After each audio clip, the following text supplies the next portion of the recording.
Hello, I am Anih one of the SUG aspirants, and I'll be live at Minor Studio. So be with us and stay with us, and then vote for competence, vote for what you want to see, and vote for what you want to see happen in Unec. Thank you.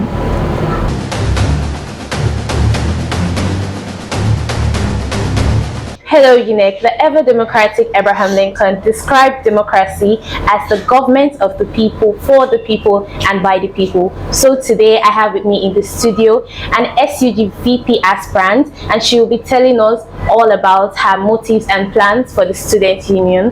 My name is Gorati, and this is Unec Decides, brought to you by Miners Corner. I have here with me Anih an SUG VP aspirant, and she'll be telling us all about her plans and motives. Welcome to Unec Decide. Thank you. So tell me about who is Anih Okay, I am a 300 level accountancy student in Faculty of Business Administration, University of Nigeria, Enugu campus. Okay. And I'm from Nara in Enugu State. Okay. But then I grew up in Lagos, so yeah, I'm a Lagos girl, right? All right. And then yeah, coming down to Enugu to study was like a thing I've always wanted, because I mean I lived my whole life in Lagos, right? All right. So yeah, this is just me coming to Enugu to like study and yeah. All right, so I think I came across a popular quote of yours, and it says competence, effectiveness, transparency, and humility in service are not skills but an attitude. Can you elaborate on that? All right, effectiveness, right, is like that ability for you to give a result out of what you are doing or what you've been given to you, what's been put into your hand to do, right?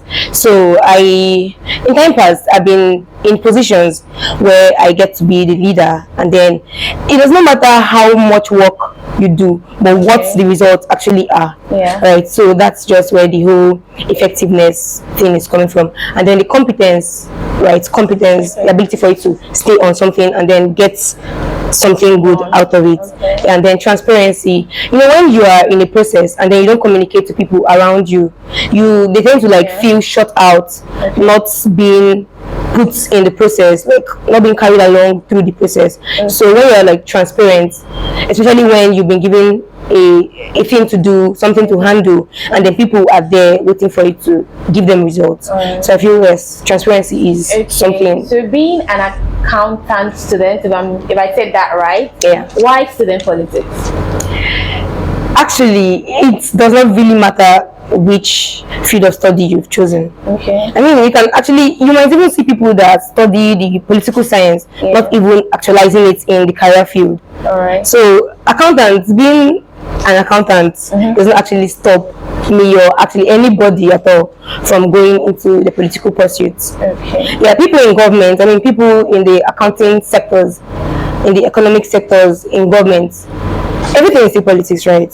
So my field of study is also in line with politics. So you don't answer my question.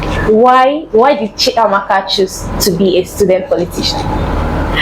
The thing is, politics is about leadership. That's from my view right now. Politics is about leadership. So I just want to lead people into the vision I'm seeing for them. All right, that's beautiful. Okay, so aside being a politician, you were once a common lioness, and I don't know if you stay in the hostels, but what are the things that you've looked around in Unec and you say, okay, I think these things have to be worked on? As a lioness, as not a politician, when you were just a common lioness, things that you felt like were going wrong and needed to be attended to? Okay, first thing is the conditions or the welfare of the hostels, like the living condition. When I came in to Enugu, right, in my first year, I stayed in the hostel. When the second year too, on the hostel, right. So I saw how things were being carried out. I saw how things were being done. In as much as people say when something is for the general public, it's for nobody, right? So anybody feel like they can actually do anything with it. So that one is actually something. But then the living condition of the hostel, it's has not been particularly good or the best. So I feel that's something that can be tackled and should be tackled. That That's alone?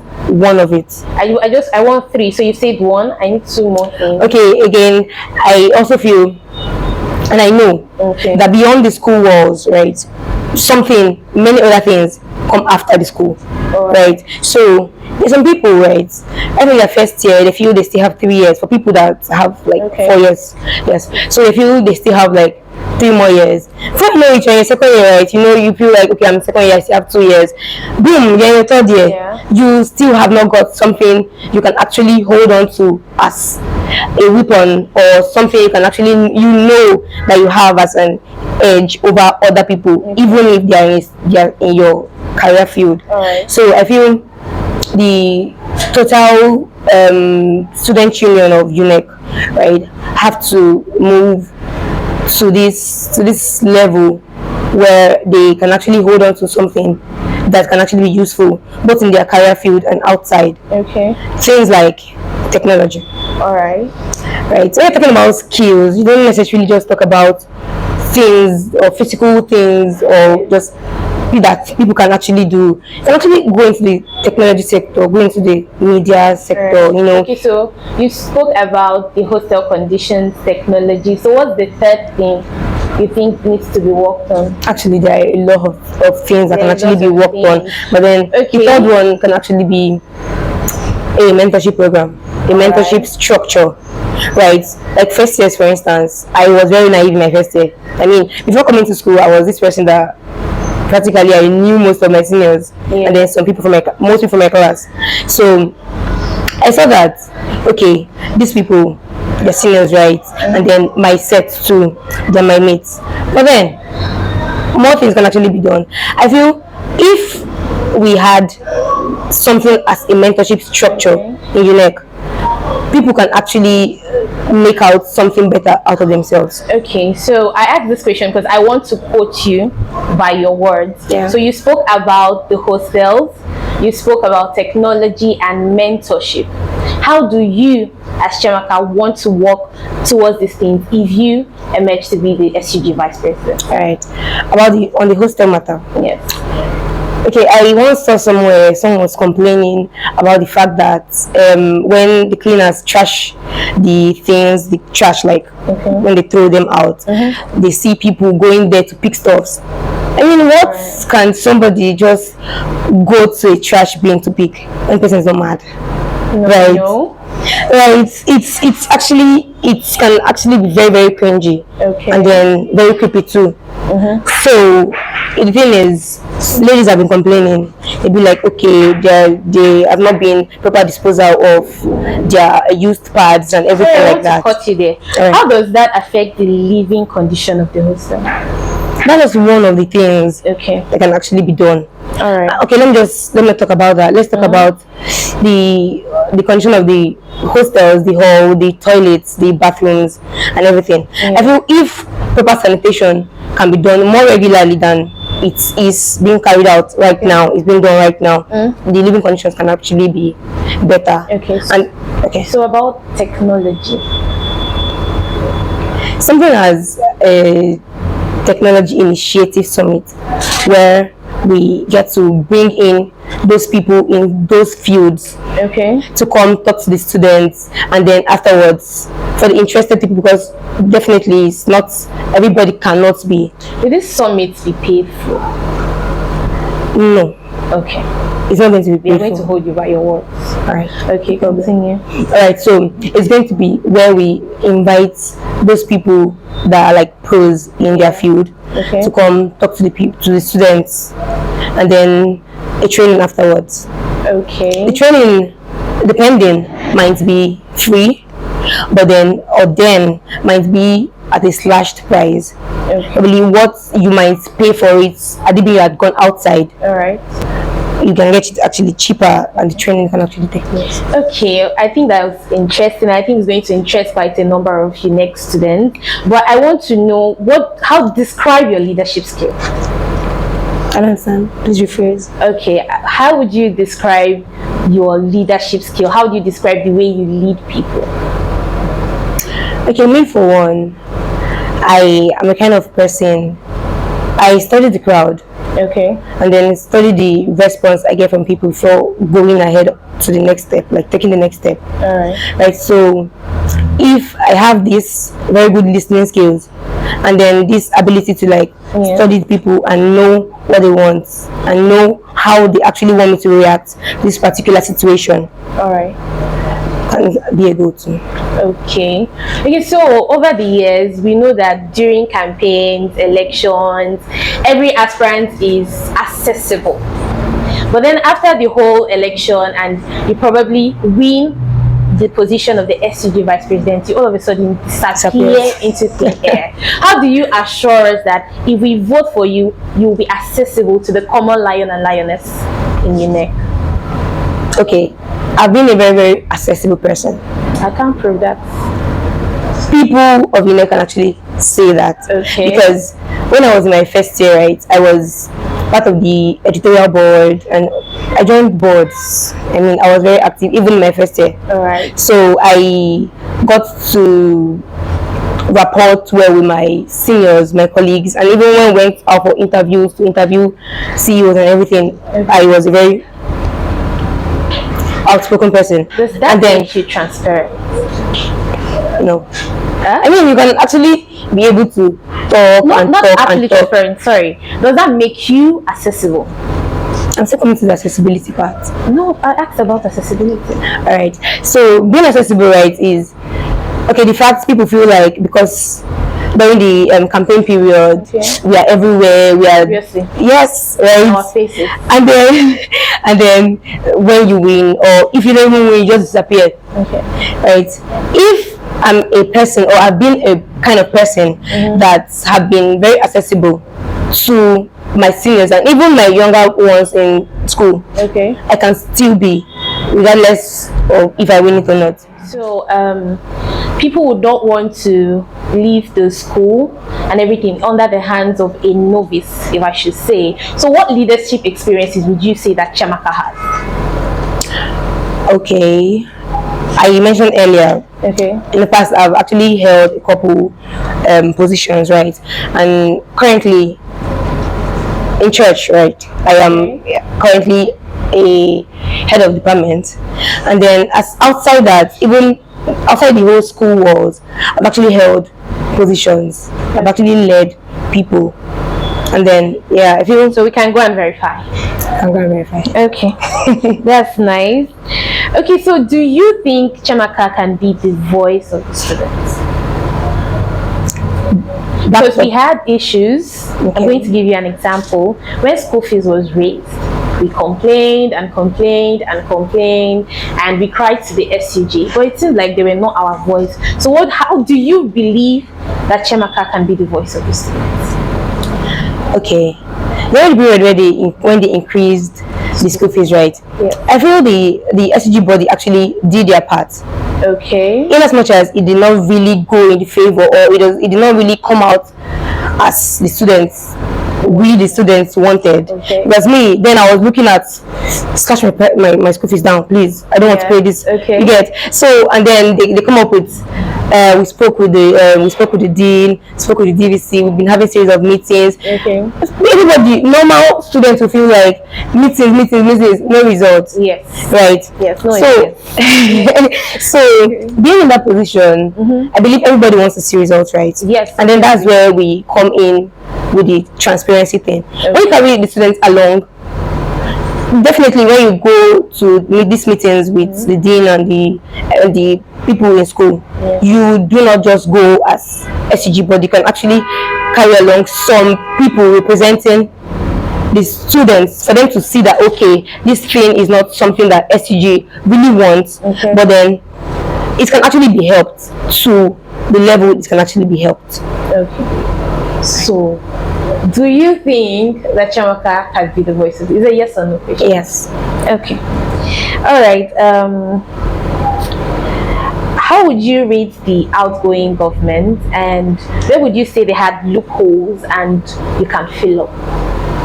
That's talking about the vice president, right? No. Or the outgoing SUG government. I feel to an extent they tried. Okay. They did theirs, but it just happened that during their tenure, a lot of controversies came up, Okay. and then it seemed like they did not do anything, right? So you can't tell me that, okay, for instance, there's an issue on ground, and then me, I know I'm fighting tooth and nail to solve this because I have the interest of the students at heart. Yes. But then because the students are not actually seeing the result they want, they feel like you're not doing anything. So that's actually what I can actually say. They tried. Okay. Yeah. So you did not see any loopholes in the Definitely. So I should give the VP her accolades and the president their accolades. There were no loopholes for you. Something you feel like, they tried, but I think I can do better. Well, from the office of the vice president, Okay. there are limited things I can do. Okay. Because there are some things from the office of the Sorry, president. excuse me. Sorry. After the president, And find the vice president. You can't tell me there are limited things you can. Vice is a support system to the president, right? Obviously. Like second president that functions when the president It's not there. is not there. What if the president is there and then feels is capable? Like you have a very capable president. What the vice president can do is to assist, to support, and then to advise when it be. Okay. Right. And then vice president works with practically all other members of the SUG government. So Okay. Talking about capability of president and vice president being a helping hand, I like something you said that they lead the other government. What do you think your human relation skills are? How would you rate your human relation skills? well, I'll say a 9. A 9. A 9. You're That sure? good. Very. I can go and ask. Okay, no problem.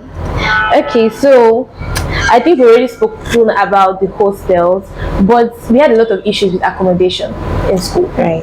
People found it difficult to get Yeah, accommodations.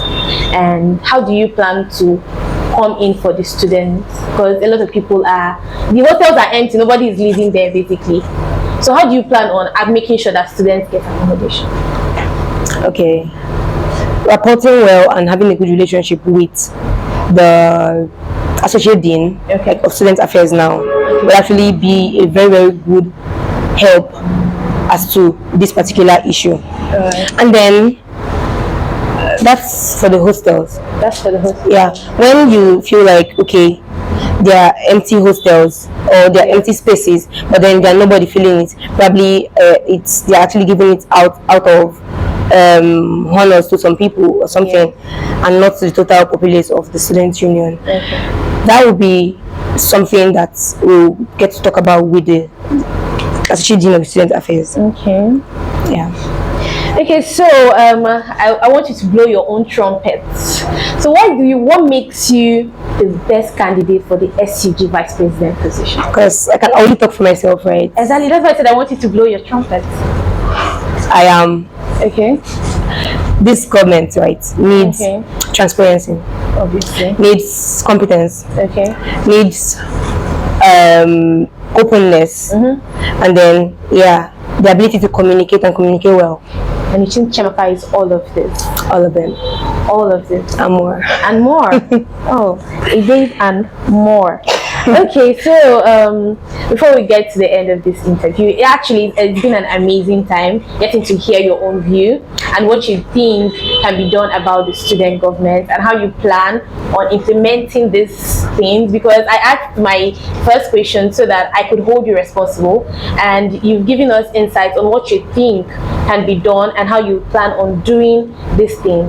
But if Chiamaka was not running for SUG vice president, which of her fellow aspirants would she be rooting for? Okay, personally, I do not know.